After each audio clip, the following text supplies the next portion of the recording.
राधे राधे दोस्तों, श्री बाके बिहारी की कृपा आप पर और आपके समस्त परिवार पर सदा बनी रहे।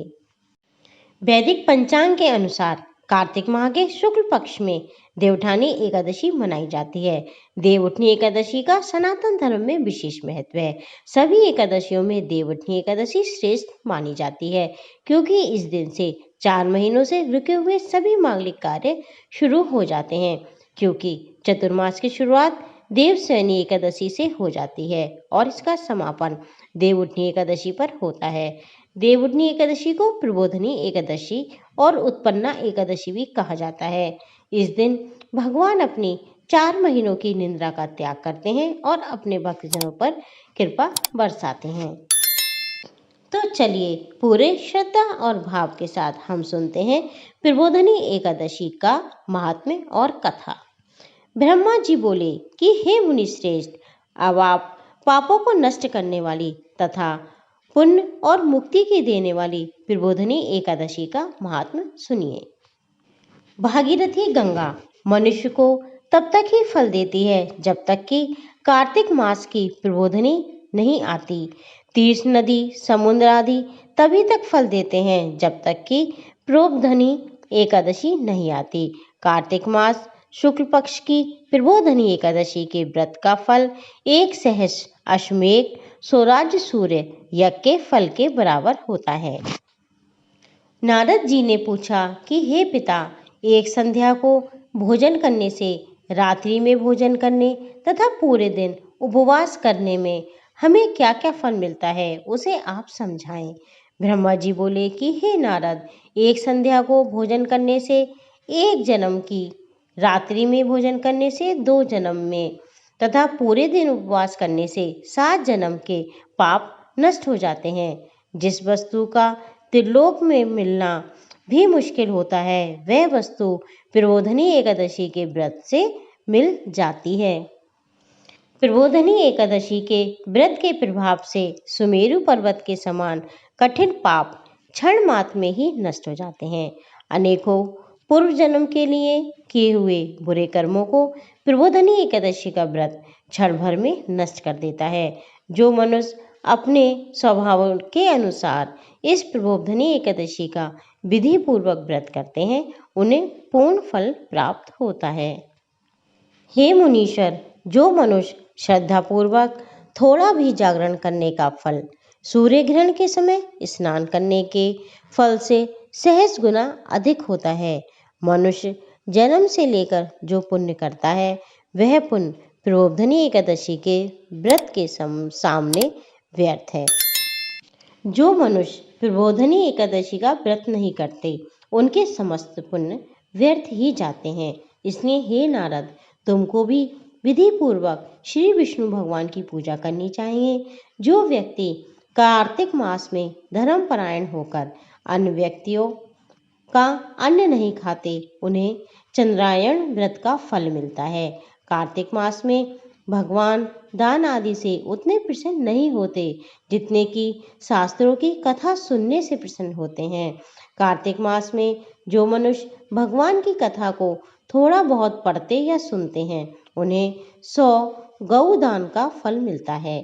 जो मनुष्य अपने कल्याण के लिए विष्णु भगवान की कथा सुनते हैं, वे अपने कुटुंब का उद्धार करके सहस्त्र गोदान का फल पाते हैं। जो मनुष्य प्रबोधनी एकादशी के दिन श्री विष्णु की कथा सुनते हैं, उन्हें 7 दीपों के दान का फल मिलता है। जो मनुष्य भक्ति पूर्वक कथा सुनते हैं तथा कथा बाँचने वाले ब्राह्मण की यथोचित पूजा करते हैं तथा उसे संतुष्ट करते हैं, वे उत्तम लोक को जाते हैं। इस पर नारद जी बोले कि हे ब्रह्मा जी, अब आप एकादशी के व्रत का विधान कहिए और कैसा व्रत करने से कौन सा पुण्य मिलता है, वह भी समझाएं। ब्रह्मा जी बोले कि हे नारद, इस एकादशी के दिन मनुष्य को ब्रह्म मुहूर्त में उठना चाहिए और नदी, तालाब, कुआं आदि पर स्नान करके व्रत का नियम ग्रहण करना चाहिए।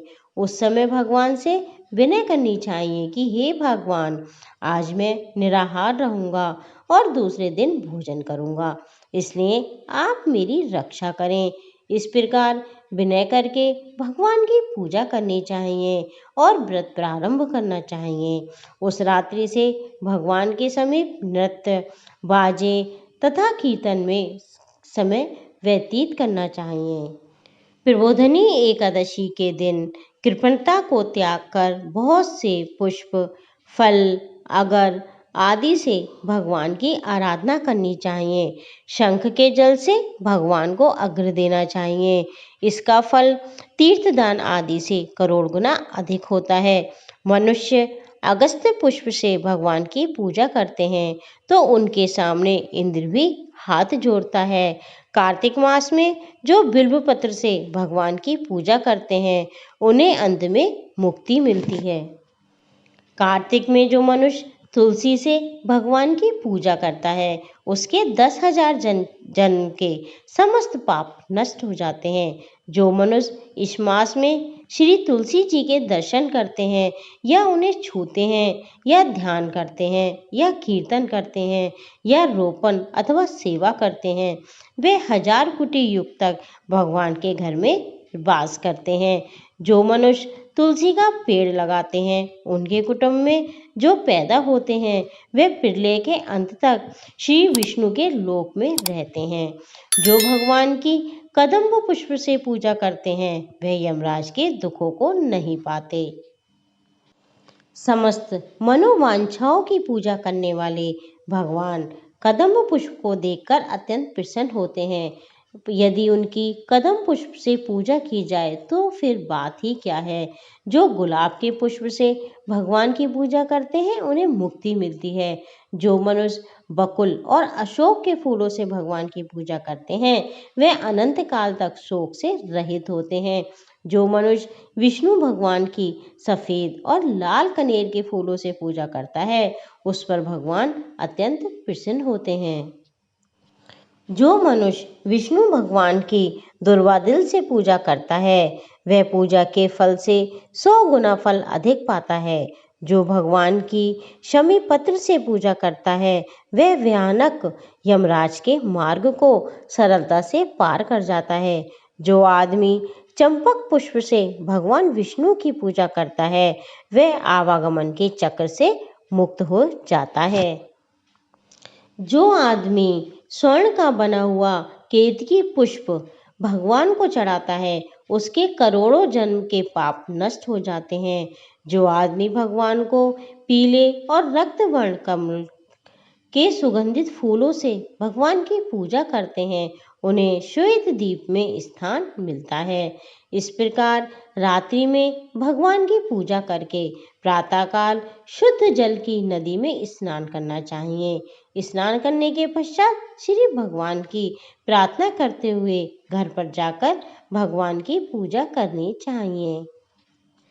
इसके बाद व्रत के लिए ब्राह्मणों को भोजन कराना चाहिए और दक्षिणा देकर मीठे वाक्यों द्वारा उनको विदा करना चाहिए। उसके उपरांत भोजन, गौ और दक्षिणा से गुरु की पूजा करनी चाहिए और ब्राह्मण को भूरियसी दक्षिणा देकर नियम को छोड़ना चाहिए। ब्राह्मण को यथाशक्ति दक्षिणा देना चाहिए। जिस ब्राह्मण को रात्रि में भोजन कराएं स्वर्ण सहित बैल दान करना चाहिए। जो आदमी रात्रि में स्नान करते हैं उन्हें दही और शहद का दान करना चाहिए। जो आदमी फल की आशा करता है उसे फल दान करना चाहिए। तेल की जगह घी और घी की जगह दूध और अन्नों में चावल का दान करना चाहिए। जो आदमी इस व्रत में भूमि शयन करता है उसे सब वस्तुओं सहित सैया दान करनी चाहिए। जो मौन धारण करता है उसे स्वर्ण सहित तिल दान करना चाहिए। जो आदमी कार्तिक मास में उपाहन धारण नहीं करता उसे उपाहन दान करना चाहिए। जो इस मास में नमक त्यागता है उसे शक्कर दान करनी चाहिए। जो आदमी नित्य प्रति देव मंदिरों में दीप जलाता है उसे स्वर्ण या तांबे के दीप को घी तथा बत्ती सहित दान करना चाहिए। जो आदमी चातुर्मास व्रत की किसी वस्तु को त्याग करता है उसे उस दिन से पुनः वह ग्रहण करनी चाहिए। जो आदमी प्रबोधनी एकादशी के दिन विधि पूर्वक व्रत करता है उसे अत्यंत सुख मिलता है और अंत में स्वर्ग को जाता है।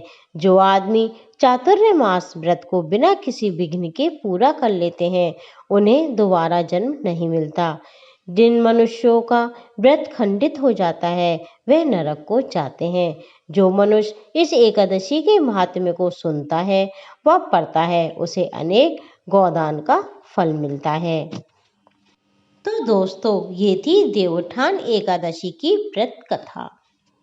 एकादशी का व्रत धारण करने वाले व्यक्ति को दसवीं तिथि वाले दिन तुलसी पत्र तोड़ लेने चाहिए और तुलसी के गमले में जल दे देना चाहिए, क्योंकि एकादशी वाले दिन ना तो तुलसी के पत्र तोड़े जाते हैं और ना तुलसी में जल दिया जाता है।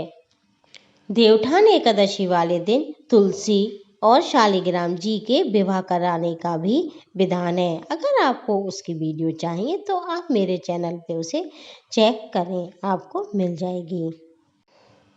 अगर आपको वीडियो अच्छी लगी हो तो लाइक करें और दूसरे लोगों के साथ ज़्यादा से ज़्यादा इसे शेयर करें। दोस्तों मेरे चैनल के साथ जुड़े रहने के लिए मेरे चैनल को सब्सक्राइब करें, बेल बटन को क्लिक करें ताकि आगे आने वाली सभी वीडियो की नोटिफिकेशन आपको समय पर मिलती रहे। राधे राधे दोस्तों, आपका जीवन मंगलमय हो।